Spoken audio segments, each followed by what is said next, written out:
सम्पूर्णमा नमस्कार। म अविनाश रेग्मी फेरि पनि तपाईहरु समक्ष एउटा समसामयिक विषयवस्तुमा एउटा भिडियो बनाउने जमर्को गरेको छु र भिडियो बनाउन सहयोग गर्नुहुने र एउटा प्लेटफर्म बनाउने हुने एएन टेलिभिजन का निर्देशक नवीन श्रेष्ठ सरलाई पनि विशेष धन्यवाद दिन चाहन्छु। आजको भिडियो बनाउनुको महत्त्वपूर्ण टपिक भनेको एमसीसी नै रहेको छ। विगत 2 वर्षदेखि यो एमसीसी भन्ने टपिकमा मैले विभिन्न प्रिन्ट मिडियाहरुमा आफ्ना अवधारणाहरु राखे र विभिन्न अनलाइन खबरहरुमा पनि आफ्ना अवधारणाहरु सम्प्रेषित गराए र विभिन्न सोशल मिडियाहरुमा पनि आफ्ना धारणाहरु राख्दै पनि आइरहेको छु। अब आज दृश्य चित्र मार्फतबाट एमसीसी का विषयमा केही आफ्ना धारणा राख्न चाहन्छु। अहिले नेपालमा सत्ता पक्ष, सडक पक्ष, प्रतिपक्ष यी सबै खालका पक्ष जसलाई हामी नेपाल राजनीतिका जो नेताहरू भन्छौं, सम्पूर्ण नेता कांग्रेस भने पनि सरकारमा रहेका तत्कालीन कम्युनिस्ट अहिले बहालवाला एमाले भने पनि राप्रपा भने पनि मधेसवादी भने पनि सबै खालका जो छन् सबै खालका नेताहरू एमसीसी को पक्ष गर्नै देखिन्छन्। सबैलाई एमसीसी पास गर्न हतारै भएको जस्तो पनि देखिन्छ। यो भन्दा पहिला एउटा घटना देखियो। 20 वर्ष अब देखिको पुरानो प्रेमलाई बेविचारमा पनि अवतरण नगराइकिन बलात्कारमा अवतरण गराइयो। धेरै जान्ने बुझ्ने लेके भने भन्दा यो एमसीसी का खातिर गरिएको भनेर भने। अब अहिले आएर फेरि सभामुखको हकमा अग्नि सापकोटाको हकमा अदालतमा रहेको विचाराधीन मुद्दा हुँदाहुँदै किन सभामुख बनाइदै छ भन्ने हिसाबले विभिन्न चर्चा परिचर्चा नभएका पनि होइनन्। त्यसका बावजुद पनि अग्नि सापकोटालाई सभामुख बनाइयो। अब सभामुख बनाइसकेपछि फेरि पनि एउटा थ्रेट के आउँदैछ भन्दा एमसीसी को बाधक भनेका यी पहिले जस्तै अहिले पनि सभामुखै हुन्। त्यस अर्थमा उनलाई अदालतमा रहेका जुन विचाराधीन मुद्दा छ त्यो मुद्दा चाहिँ लाग्न सक्ने सम्भावना, त्यसैबाट चाहिँ कटघरामा तान्न सक्ने सम्भावना अहिलेको राजनीतिले देखाउँछ भन्ने खालको पनि चर्चा गरिँदैछ। तर यसमा मेरो मत अलि फरक छ। मेरो बुझाइ के छ भन्दा जस्तो प्रचण्डकै कित्तामा रहेको अग्नि सापकोटालाई स्पष्ट हिसाबले व्यक्तिगत क्षमता जे जति भए तापनि राजनीतिक तवरले प्रचण्डकै प्यादा भनेर आम रूपमा मानिसहरूले चिन्दछन्। प्रचण्ड कम्फर्टेबल सरकारको पर्याय पनि हो र प्रचण्ड भनेको एमसीसी पास गर्नुपर्छ भन्ने पक्षघर पनि हो। त्यो पक्षघर भएकै कारणले गर्दा त्यो कम्फर्टेबल सरकारका नीति आएका हुन्। त्यस अर्थमा अग्नि सापकोटाले पास गर्न नचाहनु अथवा अग्नि सापकोटा अथवा सभामुखै जे भनौं उनी नै बाधक हुनु भनेर सोच्नु गलत विषय हो। यो विषय कहाँसम्म अल्झियो भन्दा जब पुटिन भारत गए, भारत गइसकेपछि एमसीसी को विषयमा स्पष्ट हिसाबले उनले उल्लेखित गरे यो इन्डो पेसिफिक स्ट्र्याटेजीसित स्पष्ट हिसाबले कहाँ कहाँ यो रणनीतिसित मिल्न जान्छ र यही रणनीतिभित्र कसरी कसरी पस्या छ यो भन्ने हिसाबले उनले जब आफ्नो वक्तव्यमा स्पष्टाइदिए त्यहाँ त्यो स्पष्टाइदिसकेपछि यो एमसीसी के हो भन्ने विषयमा आम जनमानसको मन र मस्तिष्कमा पनि एमसीसी का विषयमा विभिन्न प्रश्न चिन्हहरू उत्पन्न हुन थाले। र अर्को कुरा अब यिनीहरूलाई गलपासो भइसकेको छ यो एमसीसी पास गरे भने चीन र रसियाले छोड्दैन र एमसीसी पास गरेन भने अमेरिकाले छोड्दैन। यस्तो किसिमको कन्डिसनमा यहाँ विभिन्न खालका काण्डहरू भएको मुलुक हो यो। हत्याकाण्डहरू तमाम हामीले देखेको मुलुक हो र हामीले इतिहासमा पढेको मुलुक हो। त्यस कारणले गर्दा वर्तमान कन्डिसनमा पनि त्यस्तो किसिमको घटना सुन्नै नपाइने भनेर चाहिँ भन्न सकिँदैन। त्यस्तो किसिमको परिवेश पक्कै पनि सिर्जना हुन सक्छ भन्ने खतराले यो विषयलाई लिङ्गरिङ गरेकै हुन्, किनकि ज्यानको सबैलाई माया छ। अब अर्को विषय यो पार्टीका विभाजनका विषय जो गर्छन्, कम्युनिस्ट पार्टी टुक्राइयो भन्छन्, अब कुन पार्टी बन्नियो भन्छन्, अब के बन्नियो भनेर भन्छन्, विभिन्न खालका कुराकानी गर्छन् पार्टीका विषयमा। अब जसपाका जिल्लाका नेता, केन्द्रका नेताहरूले पनि एक खालको अभिव्यक्तिहरू दिँदै हिँड्या हुन्छन् हैन। तर यो पार्टी पनि नेपालको हकमा मात्रै होइन, अधिकांश विश्वका राष्ट्रहरूको हकमा त्यो पार्टीका सदस्यले पार्टी बनाउने पनि होइनन्, त्यहाँका नेताहरूले त्यसको चाहिँ कार्यनीति र कार्यदिशा बनाउने पनि होइनन्, विधान पनि बनाउने होइनन्, केही पनि बनाउने होइनन्, समग्रतामा संविधान पनि बनाउने होइनन्। यो के हो त भन्दाखेरि यो जो मिसनमा मान्छे काम गरिरहेका हुन्छन्, यिनीहरूको उद्देश्य परिपूर्ति गर्नका निमित्त यिनीहरूले आफ्नो काम गराउँछन् र कारिन्दाहरूले आफ्नो काम गर्ने गर्दछन्। यो स्वाभाविक हो। जस्तो अब जसपा पार्टीको जो कुरा आइरहेछ, जसपा पार्टी यसो भन्छ उसो भन्छ, महन्त ठाकुर ओलीतिर देखिन्छन्, उपेन्द्र यादव अर्कोतिर देखिन्छन् हैन। यो देखिनु कुनै अस्वाभाविक विषय त होइन। किन भन्दाखेरि महन्त ठाकुर आरएसएस भएको कारणले गर्दा ओलीतिर देखिन्छन्, उपेन्द्र यादव र नेक्सस भएको कारणले गर्दा चाहिँ विपक्षमा देखिन्छन्। बाबुराम भट्टराई पहिला सिआइए को मान्छे हो, पछि रबाट परिचालित मान्छे भएको कारणले गर्दा अर्को क्याम्पमा देखिन्छन्, राजेन्द्र महतो यता देखिन्छ।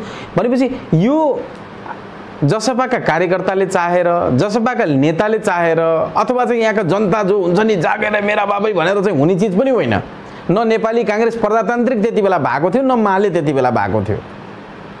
त्यस अर्थमा हामीले बुझ्न के जरुरी छ भन्दा नेपाल कम्युनिस्ट पार्टी भनेर जो यिनीहरूले बनाए त्यति बेला, त्यो बनाएकै एमसीसी पास गर्नको लागि चाहिँ यिनीहरूले एउटा बहुमत आउन सक्छ, बहुमत आउने टेन्टेटिभ एउटा स्पेकुलेसन गरेका थिए।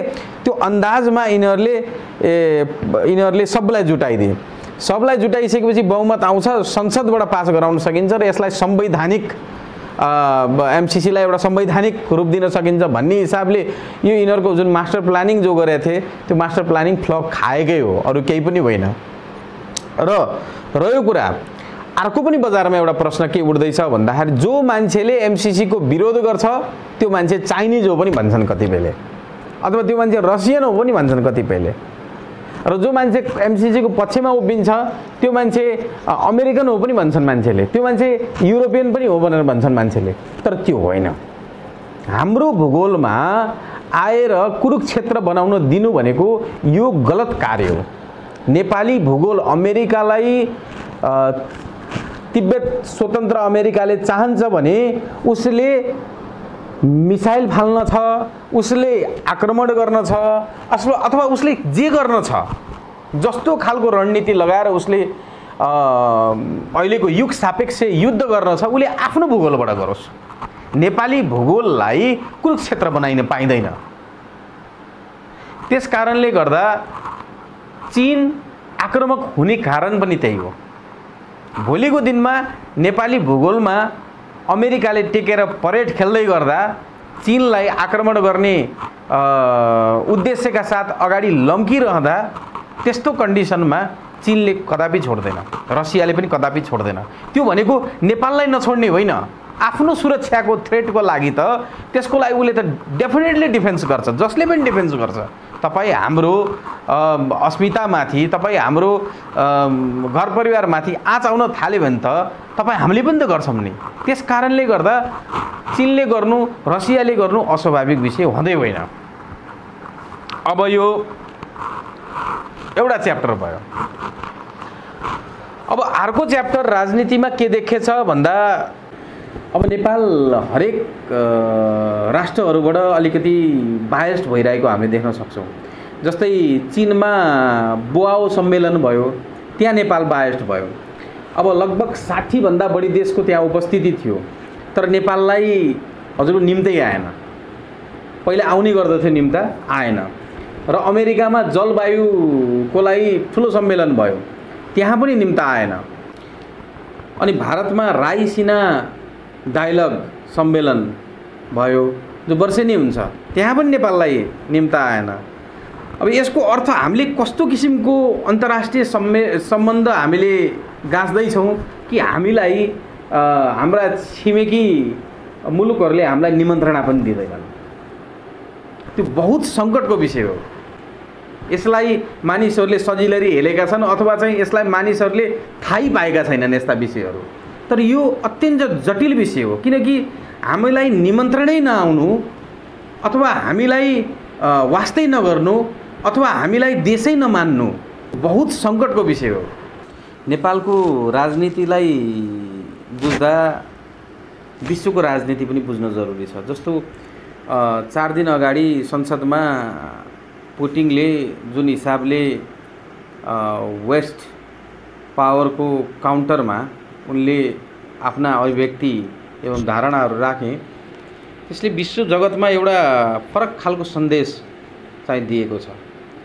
जस्तै रुसबाट जर्मनीमा ग्यासको जो पाइपलाइन बनाइदैछ त्यसले रुसलाई पनि फाइदा हुन्छ, रुसी अर्थतन्त्रको वृद्धि हुन्छ र जर्मनीलाई पनि फाइदा हुन्छ। तर अमेरिका यो चाहँदैन कि जर्मनीले रुसबाट त्यो फाइदा लियोस् अथवा चाहिँ ग्यास लियोस् भनेर चाहँदैन। अब यस्तो कन्डिसनमा जर्मनी पहिलो विश्वयुद्ध ओटोमन बिस्मार्कको पालामा पनि पिल्सिएको राष्ट्र पर्यो।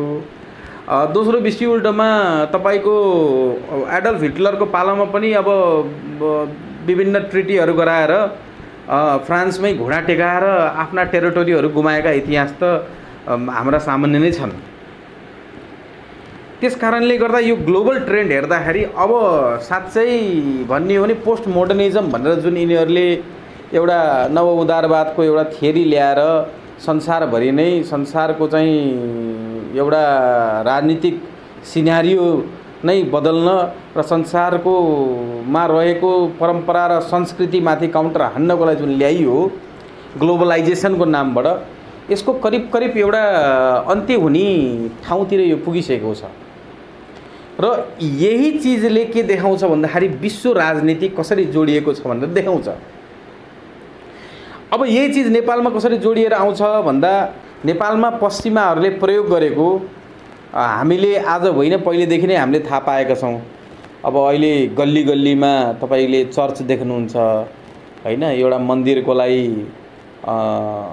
ठेली लिएर 24 घण्टा उठाउँदाखेरि एउटा मन्दिरको गजुर हाल्नको लागि मान्छे तत्पर छैनन्।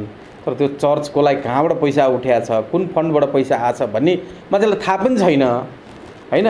अब त्यो कारणले गर्दा यो त एउटा मिसन हो। मिसन भएको कारणले गर्दा गल्ली गल्लीमा चर्च छन् हैन। हाम्रो अब नजिकका बहुमुखी क्याम्पसहरू जीर्ण छन्, तर तिनका सेरोफेरोमा रहेका चर्चहरू हराभरा छन् हैन। मठ मन्दिरहरू चाहिँ जीर्ण छन्, चौपारीहरू जीर्ण छन्, गुठीहरू जीर्ण छन्। यानी कि हाम्रो जो संस्कृति छ, संस्कृति पुरै जीर्ण बनाइएको छ, तर चर्चहरू हराभरा बनाइएको छ, सुन्दर बनाइएको छ। सांगीतिक कार्यक्रम हुन्छन्, त्यहाँ मानिसहरू कोट प्यान्ट टाई लाउने, मजाले खाने पिउने रङ्गनी बस्ने, हाम्रो संस्कृति विपरीत कार्यहरू गर्ने किसिमको इन्भाइरोमेन्ट त्यहाँ बनेको छ। र पैसा कहाँबाट आउँछ भन्दा पैसा कहाँबाट आउँछ आम जनमानसलाई थाहै छैन। पैसा जसले यो मिसन ल्याएको छ त्यहाँबाट आउँछ, यो स्पष्ट छ। त्यस्तै गरी नेपालमा यो होली वाइन जो सम्मेलन भयो, होली वाइन खाने काम भयो। होली वाइन सम्मेलनमा ओलीले आफ्नो उपस्थिति जनाएर होली वाइन पिएर आफू को हुन् भन्ने कुरा देखाइदिए। अब फेरि पशुपतिनाथ जाने कुरा रह्यो। मलाई लाग्छ बहुदल आएपछि बालवाला प्रधानमन्त्री मलाई लाग्छ ओली नै पहिलो हो जो पशुपतिनाथमा दर्शन गर्न गयो। यसको अर्थ के त? एकातिर होली वाइन खाने, एकातिर पशुपतिनाथ गएर दर्शन गरेर चाहिँ एकदम हिन्दू र महात्मा जस्तो चाहिँ आफूले आफूलाई देखाउने। एकातिर संसदबाट नक्सा पारित गर्ने, अर्कोतिर त्यो छापिसकेको किताबमा चाहिँ नक्सामा रोक लाउने।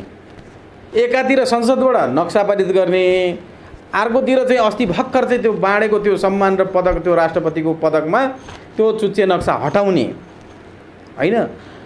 अब यो के हो त? यो किन भइरहेछ भन्दा यसको पनि एउटा ग्लोबल रिलेसन छ।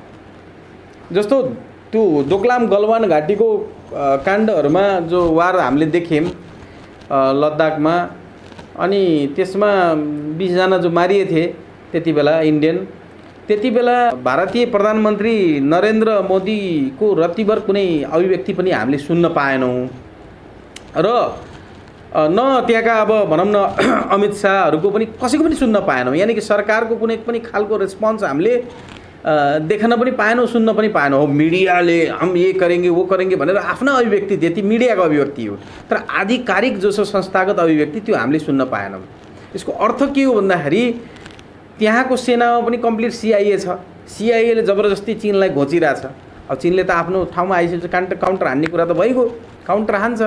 काउन्टर हानिसकेपछि उनीहरूले बोलेनन्। नबोलिसकेपछि के गर्यो भन्दा तर्साउनको लागि फेरि CIA ले यहाँ चुच्चे नक्सा हालिदियो, चुच्चे नक्सा ल्याइदियो।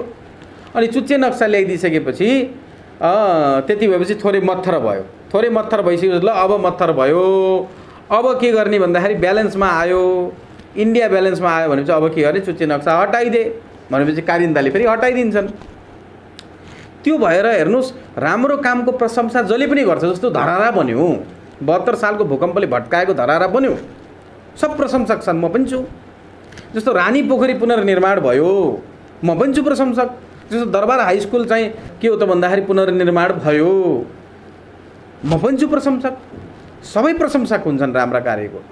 तर के हो भन्दाखेरि यो अभिनय गर्ने र राष्ट्रवादी बन्ने जबरजस्ती हैन, जबरजस्ती राष्ट्रवादी बन्ने काम चाहिँ गर्नु मलाई लाग्छ यो अत्यन्त गलत। राजनीतिमा अतिरञ्जित भएको अर्को विषय पूर्व राजा ज्ञानेन्द्र शाहको भारतको भ्रमण र भारतले दिएको राजकीय स्वागत एवं सम्मान। जस्तो जुन हरिद्वारमा हामीले देख्यौँ र उत्तर प्रदेशका मुख्यमन्त्रीका अभिव्यक्तिहरू हामीले सुन्यौँ र यी सब चीज सुन्दा उनीहरूले राजाकै रूपले सम्मान गरेको जस्तो मिडियाहरूमा आयो। पूर्व राजाको हिसाबले सम्बोधन पनि गरिएन, नेपाल के नरेश भनेर सम्बोधन गरियो, हिन्दूहरूको सम्राट भनेर पनि सम्बोधन गरियो। विभिन्न प्रशंसाका पर्यायवाचीका शब्दगुच्छाहरू अर्पण गरेर उहाँलाई राजा नै हो जस्तो गरी मानेर उहाँलाई सम्मान गरियो। यस विषयमा न्यूनतम आलोचना र अधिकतम प्रशंसा यो देशका जनताले गरेका छन्। अब यसमा पनि कुनै न कुनै राजनीतिक कडी जोडिएको हुन्छ। सबैभन्दा यसको महत्त्वपूर्ण कडी भनेको 62-63 को जनआन्दोलनको एउटा कडी हो, जसलाई त्यो कडीलाई 12 बुँदे भनिन्छ। त्यो 12 बुँदेको कडी किन महत्त्वपूर्ण छ भन्दा त्यहाँ 12 बुँदे गराउने काङ्ग्रेसबाट गिरिजाप्रसाद कोइराला, साक्षी कृष्णप्रसाद सिटौला, एमालेका नेता माधव कुमार नेपाल महासचिव, प्रचण्ड माओवादीका नेता लगायत यी सबै शक्तिमा भएका मानिसहरू आज सडकमा छन्। हामी यता छौँ भन्दै सडकमा हात देखाउँदैछन्। कोही कसैको स्वर्गारोहण भइसकेको अवस्था छ, एउटा पक्ष।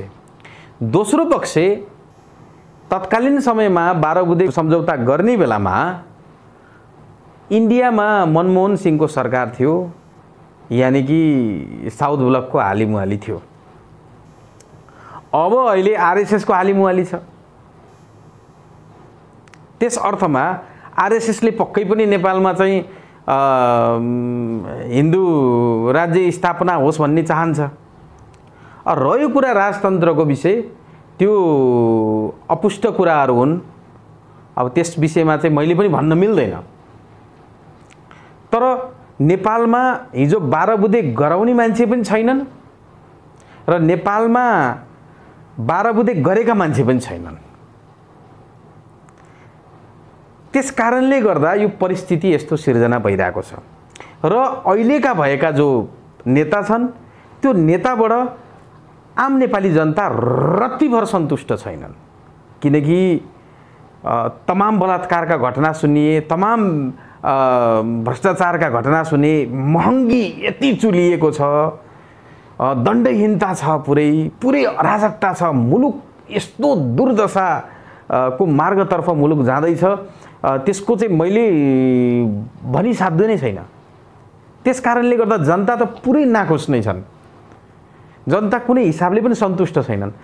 त्यस अर्थमा मुलुकमा कुनै न कुनै यदि परिवर्तन आइहाल्यो भने त्यसलाई पनि अचम्मित मान्न पर्दैन, किनकि मैले पहिलेदेखि नै यी चिजहरू मैले भन्दै पनि आइरहेको छु। आश्चर्य मान्नै पर्दैन, किनकि यो सबै राजनीतिक जो हुन्छ समीकरण, राजनीतिक जो हुन्छ ध्रुवीकरण, यो एउटा मेकानिजमबाट बनेको चिज हो। अनि यो मेकानिजम भने चाहिँ थोरै थोरै यहाँ हुनसक्छ, थोरै थोरै रिजनल्ली यानि कि एसियामा हुनसक्छ, नभए अधिकतम जो ग्लोबल ट्रेन्ड हुन्छ, त्यो ग्लोबल मोमेन्टम हुन्छ, त्यो मोमेन्टमको फ्लोमा हामी फ्लो गर्दैनौँ, हामी बग्दैनौँ भनेर नबग्न पाइँदैन, बग्नै पर्छ। हामी मात्रै होइन, इन्डिया, चीन सबै बग्न पर्छ। त्यस कारणले गर्दा नेपालमा विभिन्न खालको उथलपुथल हुन सक्ने सम्भावना देखिएको छ। एउटा रह्यो कुरा महत्त्वपूर्ण एमसीसी को विषयमा हरेक आम नेपालीले के बुझ्न जरुरी छ भने यो एमसीसी जस्तो राष्ट्रघाती सम्झौता कुनै पनि हालतमा यदि यिनीहरूले संसदबाट पास गराउँछन् भने हामी बर्बाद हुन्छौँ। यो कुरुक्षेत्र बन्छ, यो परेड खेल्ने ठाउँ बन्छ, यो युद्ध गर्ने एउटा रिङ बन्छ। हाम्रो देशलाई हामीले रेस्लिङको रिङ बनाउन चाहदैनौँ। रह्यो कुरा हामीलाई युरेनियम लान्छन् कि हाम्रा के लान्छन् कि यता यो पाटोमा नजाउँ, तर यसलाई हामीले रेस्लिङको रिङ नबनाऊ। यो हाम्रो देश हो, यो हाम्रो देशलाई हामीले रेस्लिङको रिङ बनाउनु हुँदैन।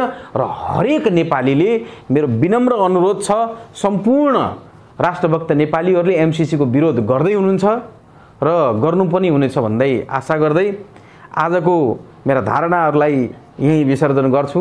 सुनिदिनु भयो, धेरै धेरै धन्यवाद। हवस् त, नमस्कार।